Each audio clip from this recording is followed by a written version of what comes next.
These people don't give a shit. He's giving them the business. All the band is out on the field. He's going to go into the end zone.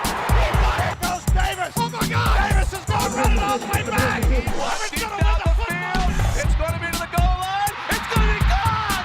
It's a touchdown. And the Gators have won the game. To the 40, Herbert Whitfield to the 30, to the 20, 15, 10, 5, touchdown official.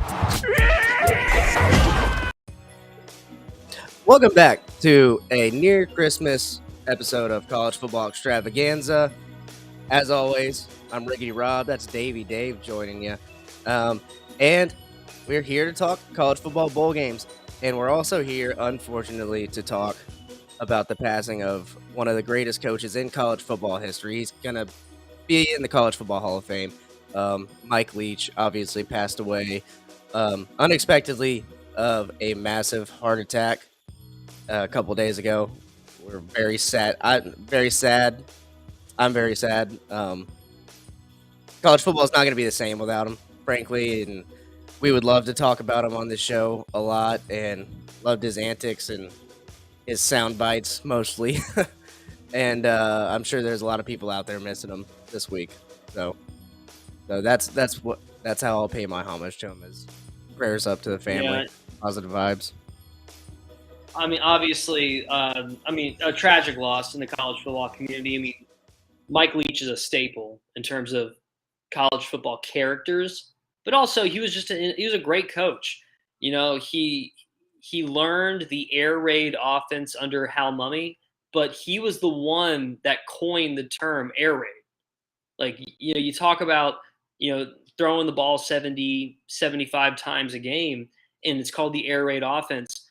And Hal Mumme, who is the one who pioneered that style of offense, it was actually Mike Leach who coined the term air raid. And so I don't know if a whole lot of people knew that, but it was actually not too long before Mike Leach's unexpected death. You know, Hal Mumme did an interview, and he credited Mike Leach with coining the term air raid, because it was a brand name. It was more than just being an offense. It was a brand name. And that guy had this ability to be memorable. He had the ability to captivate an audience, but he also had an ability to just completely be with his players. And what's really unfortunate is that right before he passed away, you know, one of his former players, you know, said that, you know, like, you know, Coach Leach didn't believe in me, and that's why I'm transferring. Obviously, this guy had zero clue that he was going to pass away just a couple of days later. So I'm sure he's feeling a good amount of guilt right now. But one story I actually really wanted to share is that, before we move on, is that when I was in the media industry, I would go to the Senior Bowl every year, and I would do media day, and Garner Minshew was at the Senior Bowl media day. And I asked him, do you have any Leach-isms to share? And he just laughed and was like, nah. He's like, I can't share them. He's like, I can't share them. Nothing that I can share on air. So clearly, like, he had this ability to have a relationship with his players, and we're going to miss him a lot. And I'm happy to hear that Mississippi State does still want to play it, because it's going to be at Raymond James in a stadium that's kind of themed after a pirate ship. And he always had an affinity for pirates. So it's fitting that they're going to continue to play that game.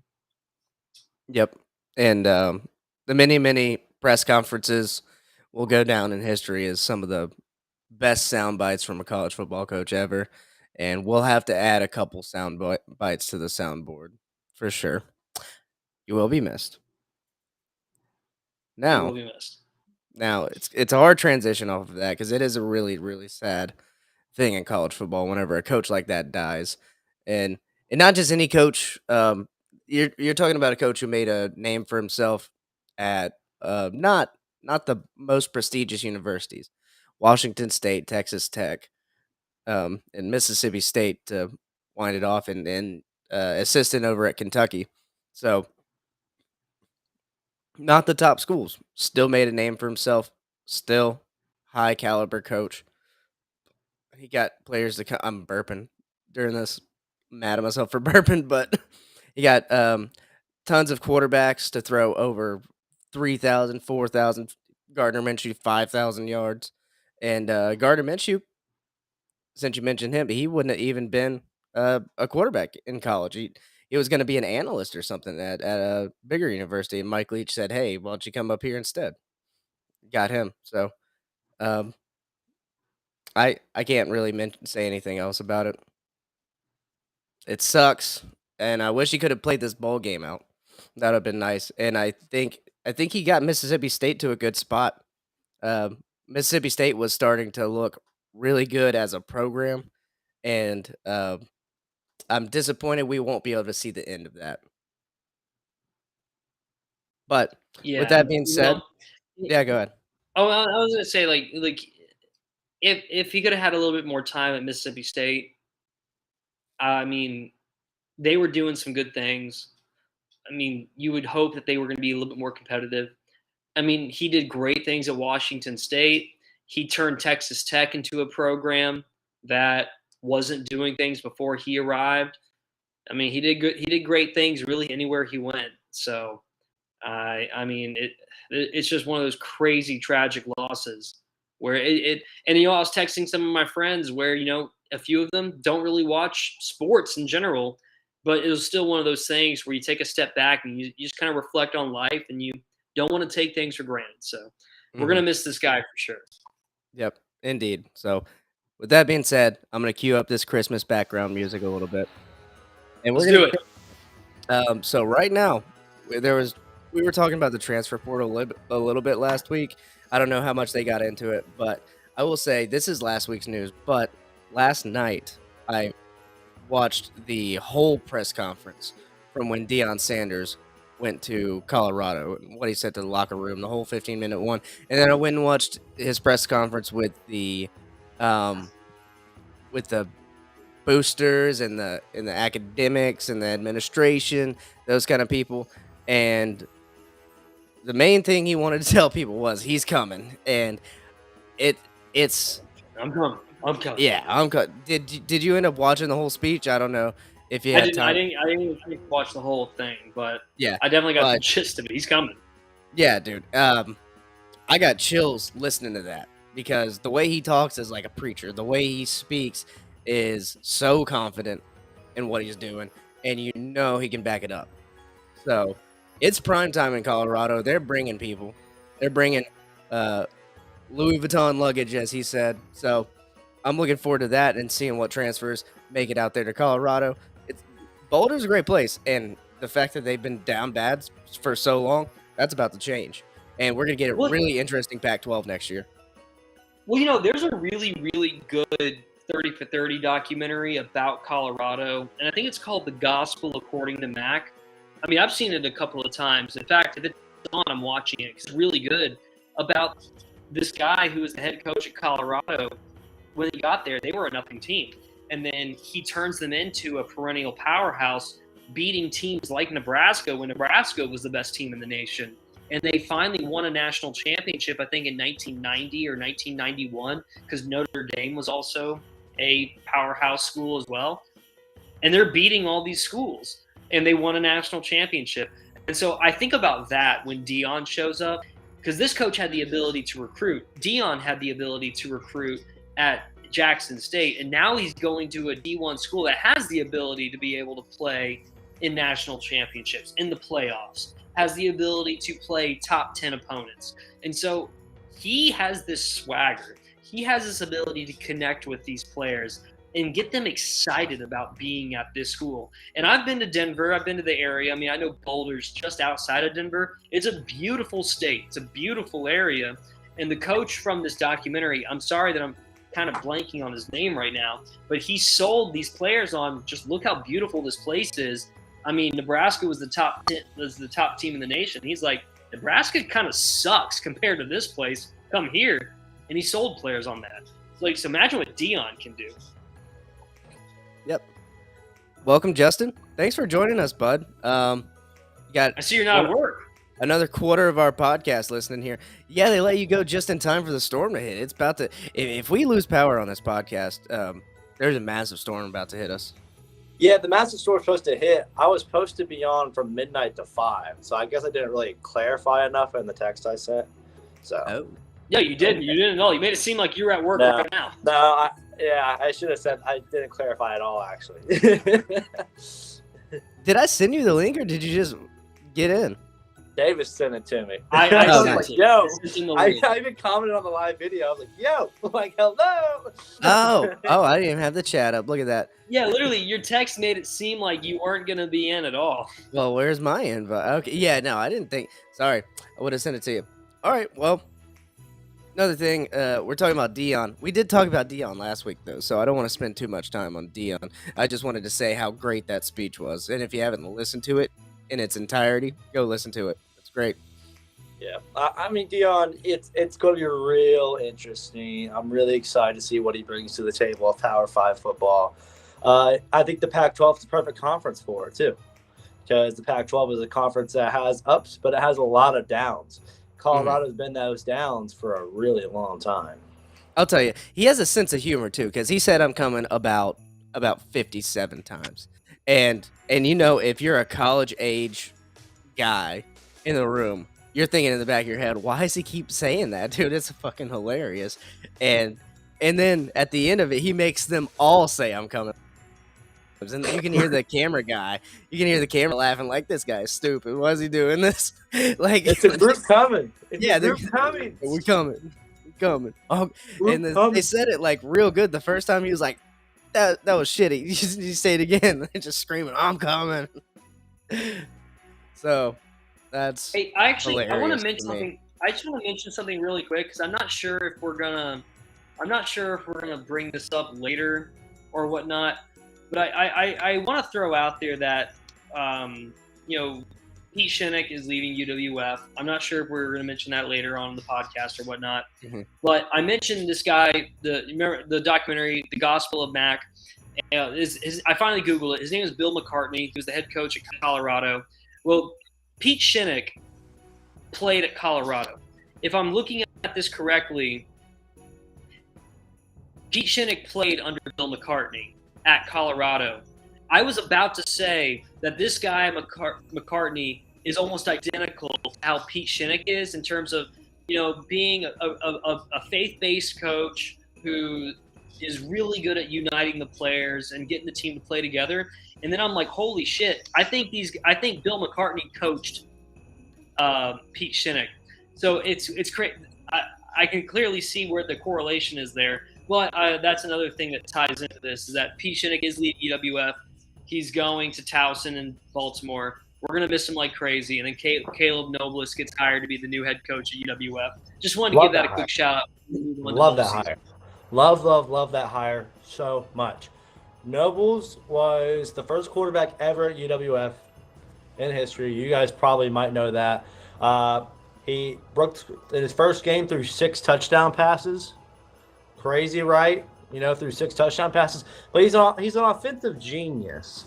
And I would say for the past couple of years, since 2019, Shinnick, he's had an offensive coordinator, yes, but he does the play calling. In 2019, Caleb Nobles did the play calling for this team. Caleb Nobles was the offensive coordinator. Like, he was a genius. He's a guy who I take a lot of credit for Austin Reed's success. And it was a surprise that he did so well at Clemson for what his role was there. So when we got the hire, I was thinking it was going to be one of two people. It'd be Nobles or Rudy Guttenberg, which those were our current offensive coordinator. It's be one of those two people for the simple reason that we needed someone who brought a similar aspect of Shinnick. So we kept it inside the house, which was Nobles or Rudy.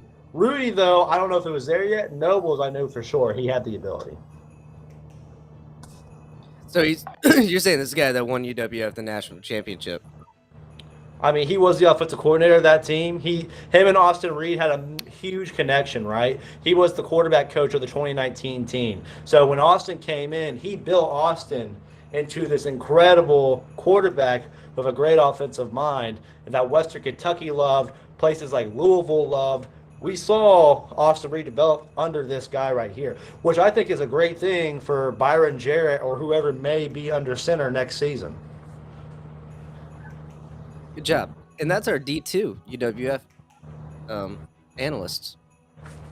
Good job, guys. You're killing it on the UWF game. Maybe We're we'll on sneak in there, dude. Maybe we'll get in there.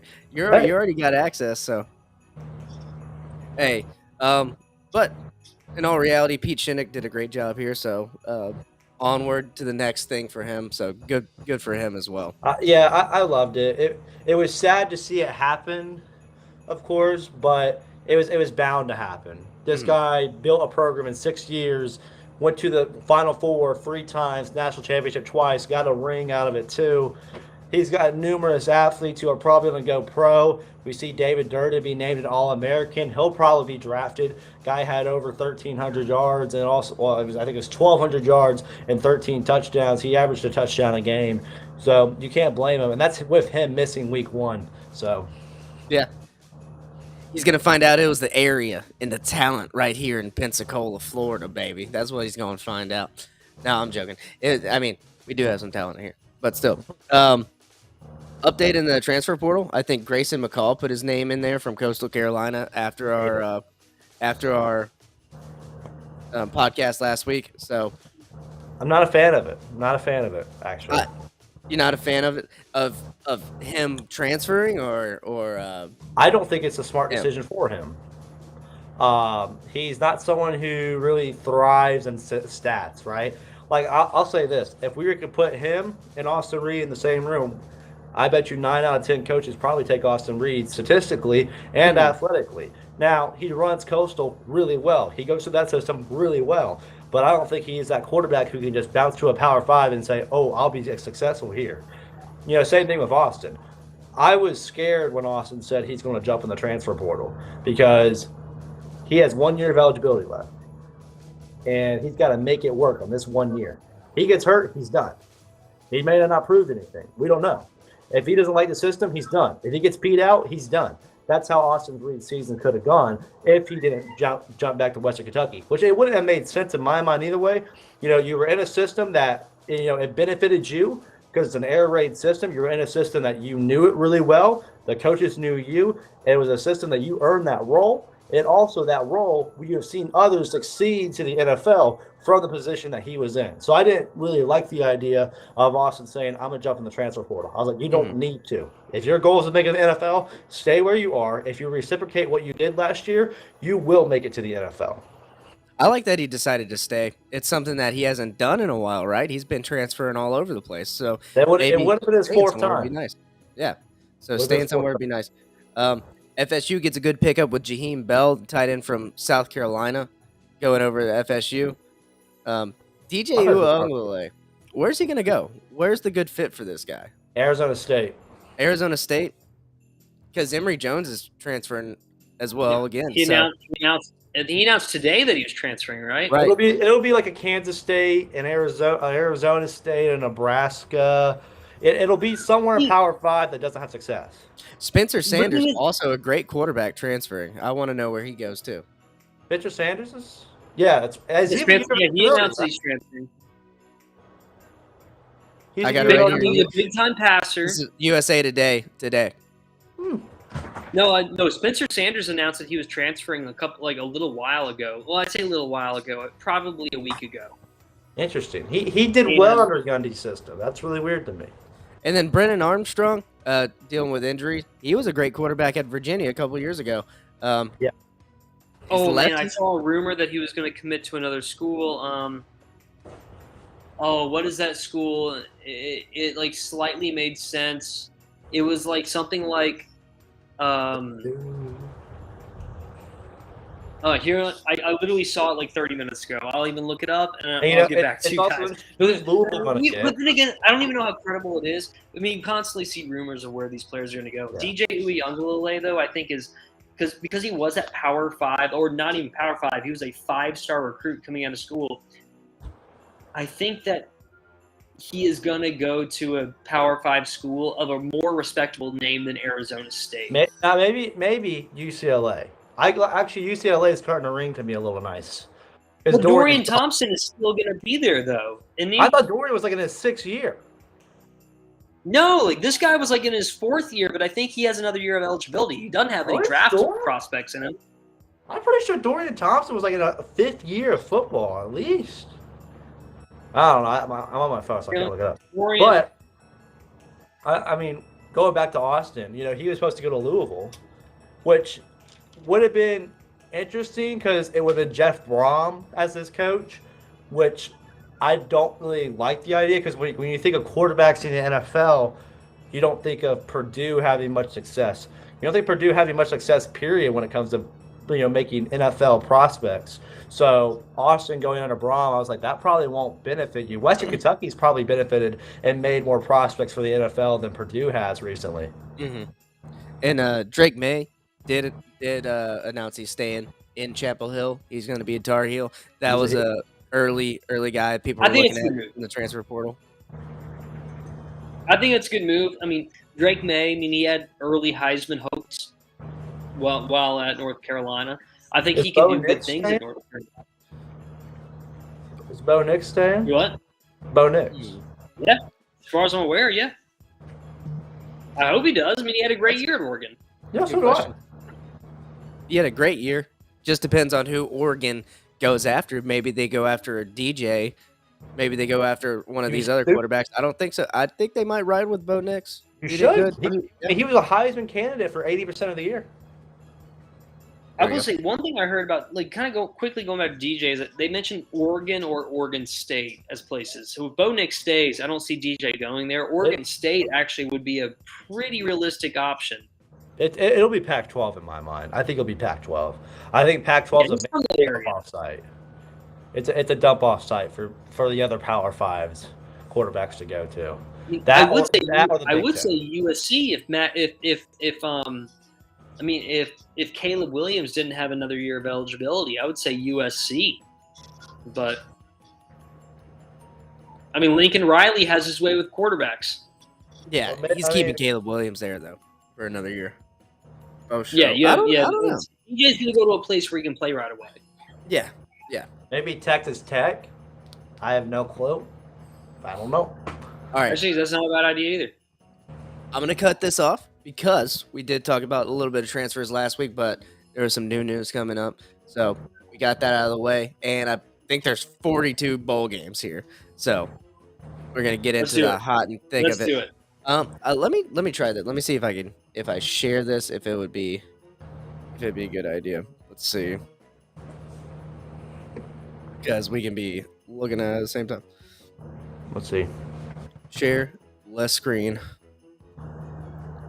Ah, yes. Is that fine? Lovely.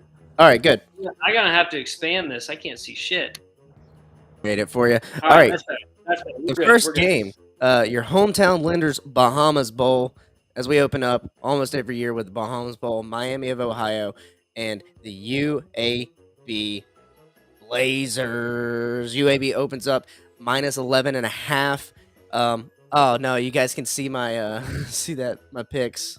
No, don't see my picks. Hang on. All right. Copy Rob. It's all good.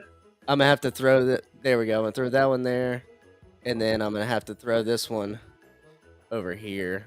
I guess. Lame. All right. Unless you minimize one, like if you shrink down on the left side, cut out the left side. I got it figured out. I got it figured on out over here. Oh, that's fine. Okay. Yeah, UAB minus 11.5 favorites here. I mean, I'm gonna go with Miami of Ohio just because 11.5 is a lot. I do like UAB in this game though. I like them to win. But if we're going spread, I'll take the 11.5. I think I'm sorry, Justin. Go ahead. I can come off this one too. Justin, talk me out of it. Here's the thing. I as someone who's watched Miami, Ohio for years, because Marshall always played them as a confidence game. Usually the better teams in Conference USA, which UAB is one of them, I would say they're in a very equivalent spot to where Marshall was when they played them all the time. Marshall, that was our confidence game. We usually put up 21 at least on them and blew them out the water. They're not that good of a program still to this day, in my mind. Yeah, they're making bowl games, but they're not something that's really hot to me. Both teams 6-6 here. And it looks like the fans on the spread have 68% picked for the Red Hawks. That's crazy as fuck to me. Yeah, I like UAB in this one personally. Yeah. Even take the points, but I mean, I don't know if we're locking in anything here because I don't know if I'm I'll throw you locks. I'll throw prepared you to lock locks. in on a team. All right, so are we locking in on teams like that are playing this week? Because there's only like a couple games. I say if you wanna do it, I'll throw a lock for you because it's been a while, and I like hitting. Bro, I won't do it on this game. I mean, I will throw at God, least that one was lock. so loud. My ears are bleeding. Oh, it didn't. Okay, I'm turning that it one wasn't down. loud in my ears. We're doing no locks today. Wait, I mean, we could do like I don't know, make a lockdown. Let me see. Okay, much more manageable. Yes. Much more manageable. Had to turn the sliders down. Davis, are you frozen, or did your wife hit you with the "I'm pregnant"? Wife. No, she's not Amanda. hit me with the "I'm pregnant." Not yet, at least.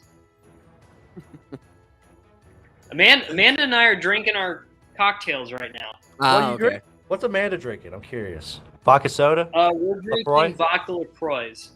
Boom! Nice. I knew Delicious. it. I fucking knew it. Vodka LaCroix. You healthy, son. Amanda says Paraguay, Justin. Justin, Paraguay. Paraguay. I haven't been able to get on Instagram. Put up on her note. Oh, Paraguay. God damn it! Why don't you come over here and say it? Yeah, come Say on, man. Get on the pod. 3 seasons you haven't made a face appearance. We need to add Amanda to the podcast. Come on, Amanda. Let's Do see your it. face. Do Drake, it. see and then your Drake was face. barking at the thunder because it's starting to get crazy outside. Yeah. I think. Yeah, it's starting to get crazy. I can't really hear it with my headphones, but I can feel it. Like I can feel the rumble. Yeah, I can open up my door. My Crazy door connects to my backyard. All right, so I think you Yeah, guys have right. convinced me here. I think I'm gonna move my pick and take UAB minus 11. No locks for me. I'm not locking this up or anything. I like I think- UAB. I would gladly take that 11 points. I'm taking them. I'll take them. Next game. We're on to the Duluth Trading Cure Bowl. UTSA versus Troy. Both teams 11-2. Both teams had an outstanding year for their schools. UTSA ranked 25th in the nation. Troy ranked 24th in the nation. Very evenly matched ball game. Gonna be fun. -2.5 Troy is the spread. And that's what I love about it, is that it's 2.5 spread. This is going to be a fun gambling game. I really do think that. I mean, even if you have no ties to UTSA or Troy, this is a fun gambling game. But give me Troy in this one. I think they've been scoring some good points throughout the year. I mean, just like UTSA, they have a great record. It's as close to a home game as it could possibly be for them. But out of all the games that I have picked from, I want to lock it in. I'm gonna hold off. Actually, no, I'm not. I'm gonna go ahead and lock it in. Because the team that I was gonna lock it in on, I actually, just as I was talking, changed my mind. So Troy is gonna be my lock in to cover. Do it. Lock it in. Lock it in. You're locked in on the Trojans. And I'm taking the Trojans as well. Hometown heroes. They're not super close, but it's pretty close to us here in Pensacola. So that's nice. Justin, I think we lost you for a second, so I brought you, kicking you in and out. Can you hear me? Can you hear me? Yeah. Yeah. Cool. Yeah. All right, good. You got to pick Troy versus UTSA. This one's fun. I like this a lot. Both conference champions. It's really I'm with the right Sunbelt here, for the simple fact that Sunbelt's a tougher conference. Troy's on the top of it. They beat Marshall. They beat a lot of great teams this season. I'm gonna run Troy on this one. There you go. I think we're all locked in on Troy. Davis locked it up. I think. Let's see. Let's see how many games we got. Boom, boom, boom. These are all Saturday games right here. Yeah. Oh, Justin, you're messing up. I think the storm's messing up your Wi-Fi. He's sounding like shit. Yeah. We'll let him back in. Say something. There he is. Say something. Hey, how you All doing? right, good. All right, good. You're working. All right. So we'll move on from that. I don't. I don't know if I'm gonna lock it in. I'm gonna use all my locks on Saturday games. I think that's how I'm gonna roll. This next game coming up. This is starting the first Saturday of your college football bowl season. Cincinnati and Louisville. I like this game. I think it's a great game. Louisville underdogs plus 1.5. Cincinnati looks like they've been picked 76% by the fans on ESPN in this Capital One Bowl Mania. Also, if you happen to be watching this, go join the Capital One Bowl Mania College Football Extravaganza group. It's CFB Extravaganza. So you know what's so funny And, about this, right? Earn some bragging rights. What's funny about this one? The Bobby Petrino. Okay, but they're all going to the same sideline. Yeah. They're all going to the same sideline. Oh, because and it's Bobby Petrino's the Fenway Bowl. Oh, of Cincinnati. So it's going to be really weird. it's really Like, weird. that's gonna be so I awkward. hate that. Like they're going, ew. They're going Like to the same sideline. Yeah. Yeah, that's crazy.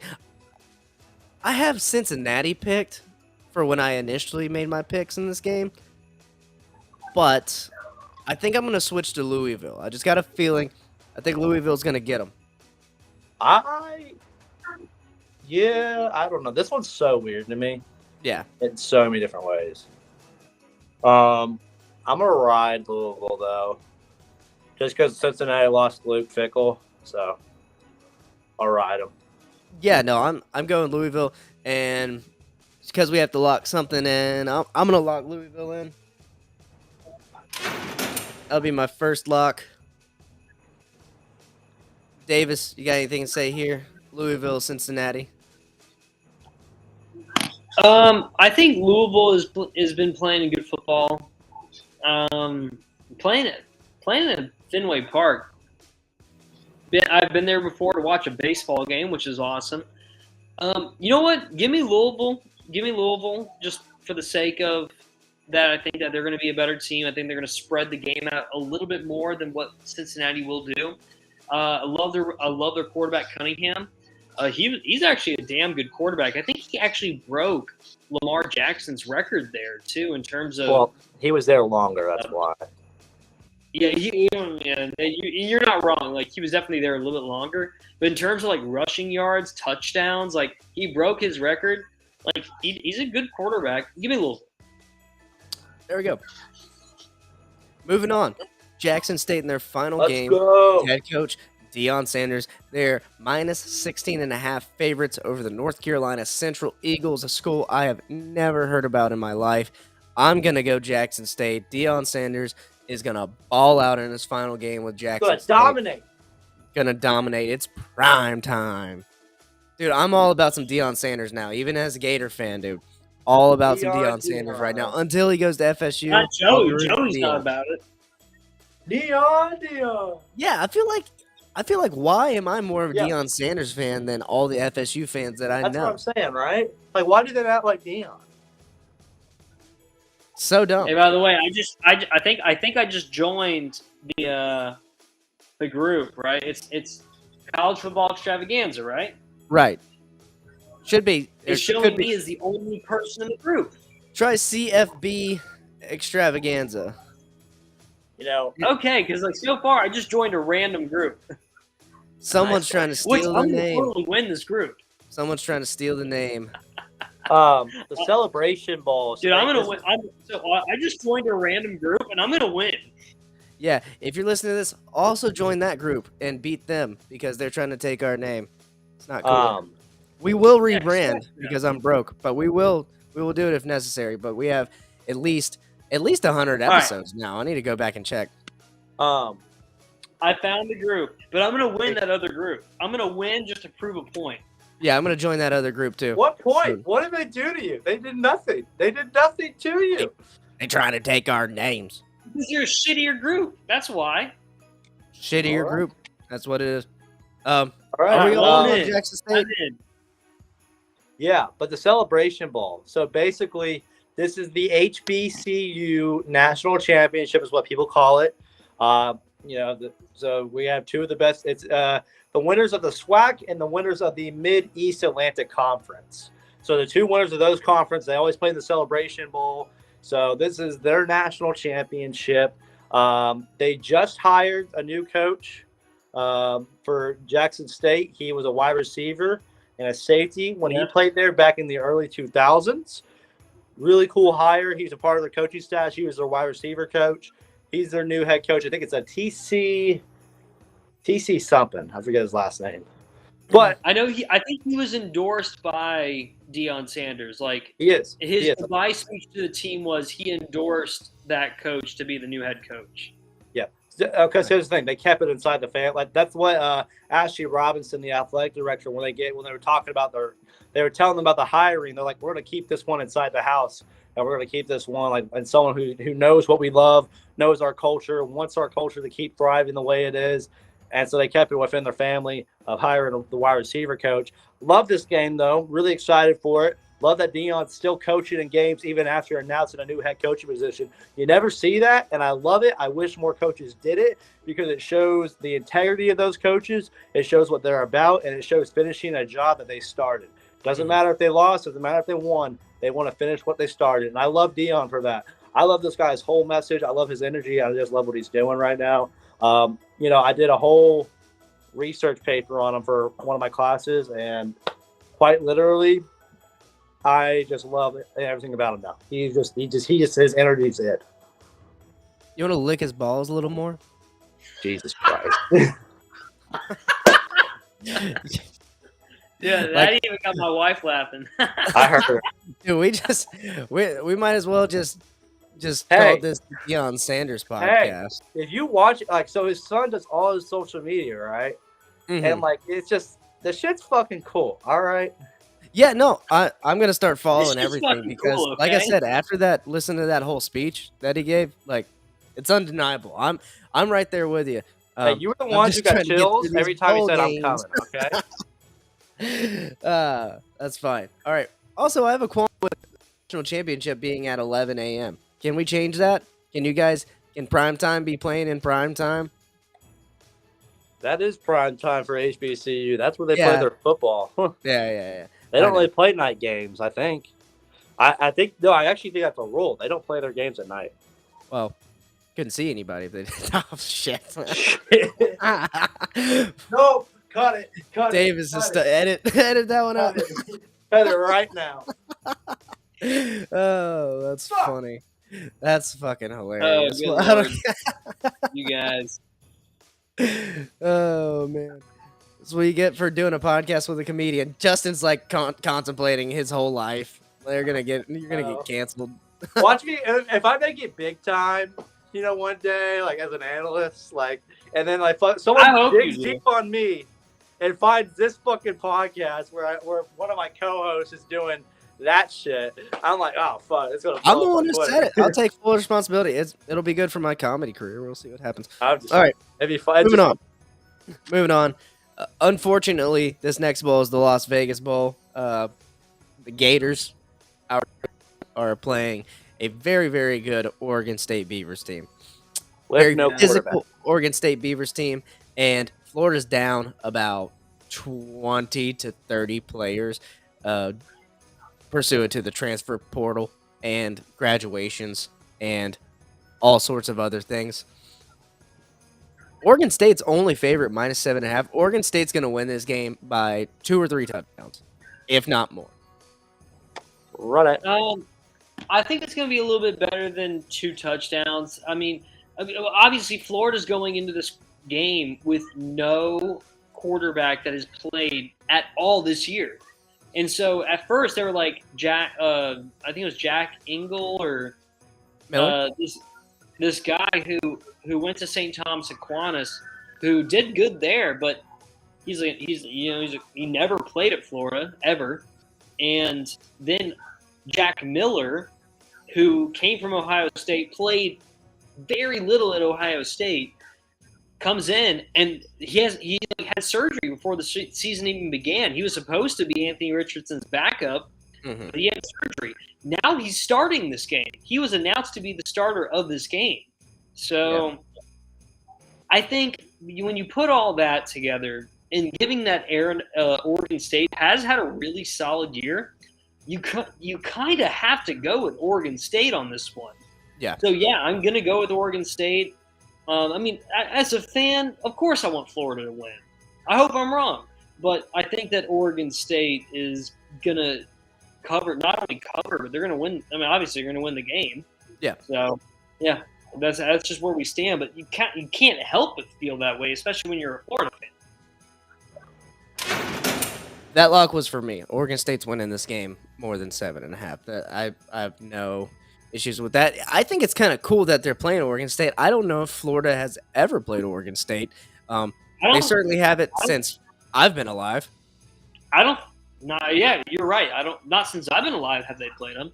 Mm-hmm. So I'm not really sure if they played them in any other time. I don't know. We don't really touch the Pac-12 that much, so. Right. So it'll be exciting. It'll be a fun game to watch, and hopefully Jack Miller does good. Was not too impressed with him in the orange and blue game whenever he had his chances. So we'll see what he does in a real game. And he'll probably stick around next season, right? He's going to stick around. I'll say one fun fact about him is that Jack Miller grew up a Gator fan. Yeah. And there's that. Since we're talking about just like the Gators quarterback and stuff, the Gators have been in contact with Devin Leary from NC State, and they have been in contact with the Wisconsin quarterback. Devin Leary would be better. Devin Leary, obviously number one choice for the Gators. You get Devin Leary, that's good stuff. Grant Mert, I think is his name. Don't really like that pick. I didn't really like him too much at Wisconsin. I don't know the other guys out there that might come to Florida, like Hudson Card. I like him better than Mert. Hudson Card? Yeah. Yeah. I like him a little better than Mert, but Devin Leary's definitely the number one guy for Florida to get. Anyway, we'll move on. Washington State, former Mike Leach's team, plays Fresno State in the Jimmy Kimmel LA Bowl. I picked Washington State just to do it. Fresno State's good, though. So I'm not sure about I always love these games in bowl season. There's something that I always root for when it comes to the Group of Five. It's getting a chance to go knock off a Power Five. Fresno State's a really good team, but you might see Washington State playing with some sort of emotion, knowing that a legendary coach from the program did pass this past couple of days ago. So we'll see how that one unfolds. But as of right now, give me Fresno State. I think I'm gonna take Washington State just because of Mike Leach this week. I hope they do win. I really do. I think I like Fresno State in this one. And I mean, I don't know much about either teams in terms of where they are today, but give me Fresno State. Gotcha. Let me be the difference maker. I'll use my last lock of the weekend. I'll use it on Washington State. Locked in. Whatever, man. Just do whatever you feel, Rob. Yeah, well, that's just like your opinion, man. Just fucking with you. All right, well, the Lending Tree Bowl, Southern Miss Golden Eagles, and the Rice Owls. Ooh, so this is a old conference matchup. It's been an old conference matchup for 15 years up until this season, because up until this season, Southern Miss played Rice every year, and they're in the West Division of Conference USA. So this should be interesting to see this one, because it's two teams that are probably already pretty familiar with themselves. But give me Southern Miss. I'm taking Southern Miss as well. And we could speed through a lot of these. Yeah, I was going to say Southern Miss. Sorry, I was getting a water break. But yeah, Southern Miss. Next game, SMU Mustangs and the BYU Cougars in the New Mexico Bowl. I got SMU picked. Give me, man, what happened to BYU this year? You remember how like they were just so good out the gates, making upsets like crazy. Damn. And then Oregon beat them to the fucking ground. Yeah, and then, they imploded. Yeah. But I'm gonna roll BYU. Give me Cougs. Yeah, that's fine. That's fine. Okay. Yeah, I'm gonna go BYU in this one as well. I really hope they can continue to move the ball. BYU, they do have a great reputation of recruiting good players. I hope one day they get over that hump and they actually become like a playoff contending team, because I think they could get there one day. I really do. Yep. Yeah, they could. A lot of things could and also, happen. it's kind of like Notre Dame, where you're recruiting players that are they are religious based, and so you have to also go with that as well. Yep. All right. So 2 on BYU. I'm on SMU. I might change it up if I do a little research on this game. See, BYU actually might be the better team. Looks like 66% of the people picked BYU. Both teams are 7-5, plus 2.5 spread for BYU. So minus. SMU is the favorite here. It is what it is. North Texas in this next game, the Frisco Bowl. North Texas, the Mean Green, playing the Boise State Broncos. And I never pick against Boise State in a bowl game. Ever since 2007, I don't do it. Boise State's going to win this game. Minus 4.5 spread. Dash Liberty. North Texas did really well this year in Conference USA. They had the oldest quarterback in college football this season, and he did actually extremely well. But I never, ever like picking against Boise State. They are easily probably the number one Group of 5 program of all time when it comes to just overall consistency of being successful. So I'll probably roll Boise State here. Mm-hmm. Well, how old is the oldest quarterback in college football right now? It's either like 28 or 36. It's one or the other. Wow.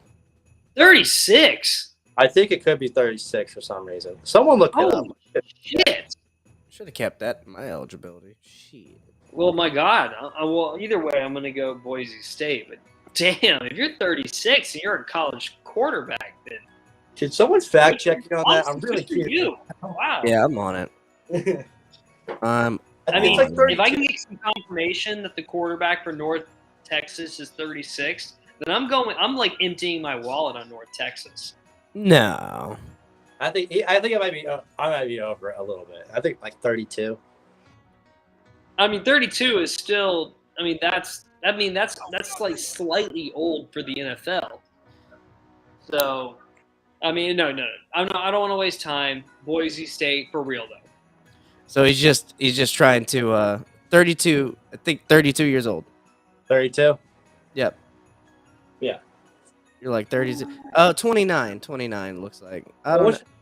Damn, they're throwing out all these ages. This is a terrible article. Give me one answer, dude. Just look up the age of North Texas quarterback. That's what I did. I said North Texas QB age.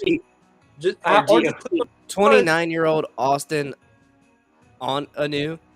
Yeah, click on his ESPN profile. ESPN always says their age. I didn't know his name at first. Austin Anu, number 2. Let's see. News stats bio probably. Yeah, it's bio. He's a junior. Oh, he has another year of eligibility. Yeah, I think he's 29. And you know what? He's going to use it. Said he was born in 93, so that's fine. It's not terrible. Is it? We got a real Chris Winky on our hands over here. All right. Hell yeah. Moving. Hey, let's go. I was born in 93. There you go. Moving forward, our next game on the list, and one of our own, big fan, Marshall versus UConn. UConn actually having a 6-6 season, unlike their defeated seasons the last 2-3 years. Yeah, last time UConn made a bowl, they played Marshall and kicked their ass. I was there for it. So. I'm gonna go Marshall. It's been a while for us. We've lost our last 3 bowl games, which is really weird because before that we were undefeated. But we still have the second highest win percentage in bowl games out of everyone in college football. So now we've only been in college football for 20 years, but just saying. But yeah, Roll Marshall here. This team's actually coming together really well. Rasheen Ali, he's back and playing. Laybourne, he's one of the top 10 running backs in the country. No one's really opting out like crazy. You have a young quarterback in Fancher who's just building and building and building. So yeah, the team still looks good. Roll Marshall here for sure. You guys want to just pick I have Marshall winning this ball game, playing on the teal turf over in Conway. It is minus 12.5. They played on that teal turf earlier this year too. Minus 12.5 is a lot of points, especially if UConn wants to make the game interesting. Because here's the thing: if Marshall, because they played on the teal turf earlier this year, right? If Marshall had won that game, they'd probably be in the Sun Belt Conference Championship this year versus Troy in a rematch. There you go. I say we pick the games following through next Friday, because I'm anticipating it might be around Christmas time, so let's see. Christmas time. Yeah, I don't know. Do you guys want to pick them all right now, or do you want to do another one Wednesday, which is the 21st? I mean, I say we pick through the games that whenever our next podcast is, which is next week. It's next Wednesday. Yeah. So you know what? We ought to talk about the Western Kentucky, South Alabama game, Liberty, Toledo, Eastern Michigan, San Jose. Well, hell, we ought to see those games real quick. We'll be going live when that game kicks off for Western and South. It's at 9 p.m. Yeah, so we'll go ahead and pick that game. We'll pick the Wednesday games, and then we'll stop it there. Make the cutoff. Yeah, Baylor Air Force. It'll make sense. Yeah, you just listen. You just sit back, watch, and listen. Eastern Michigan at San Jose State. Yeah. Who cares? I'm not watching the Potato Bowl. It's funny though, because think about it. Caleb Williams could be at Eastern Michigan right now. Remember? That's true. He was offered 7 figures. The Heisman winner almost went Eastern Michigan. Wouldn't have been a Heisman winner. Wait, you okay? I didn't know that. No, this guy was offered 7 figures to go to Eastern Michigan of all places. He was offered $1 million by one of their alumni. $1 million. Well, I'm glad he said no, because he probably made a lot more to go to USC. Yeah, did probably. he? Do we know? I don't know. We don't know. I mean, he did win the Heisman. Let's check his tax returns. Fucking, I don't know. You're closer with the government than I am. That's true. Anyone could check tax returns. You are government. Minus 3.5 though. For San Jose State. I think I just picked San Jose State out of principle. State, by the way. Yeah, I got San Jose State as well. Give me Jose. Nice. Jose. That's pretty funny. All right, roofclaim.com, Boca Raton Bowl. The Liberty. Did they really put a website as a fucking? Gotta love capitalism. It's not new. It's not new. Hey, remember there was one point there was a papajohns.com bowl. Not just Papa John's, but papajohns.com bowl. Just call it Papa John's Bowl. I know, but it was the papajohns.com bowl at one point. That was a thing for a couple of years. It was weird, but it was a thing. We do have to get some games. I will say that. I want some better bowls. Integrity to these people's lives. Roofclaim.com, Well, Boca Raton Bowl. money's involved, integrity's out the window. You know what? It is in Boca Raton. It is in Florida. Roofclaim.com, probably a good spot to advertise. You're going to advertise a bowl game. There's some people missing some roofs this year due to a lot of hurricane damage. Yeah, but it's a national game. It's not just that is true. That is true. Hey, it's advertising. They got a whole bowl game. Who are you going to pick? They need some money from all your insurance companies. Anyway. This game's weird. I might go Toledo. I went Liberty. I like Liberty. I get it and all, but they're out of their head coach who made them what they are. Mm-hmm. Minus 1.5. I Toledo's went minus Liberty in 1.5 this here. game. What'd you say? Yep, I went Liberty. You went Liberty? Yep.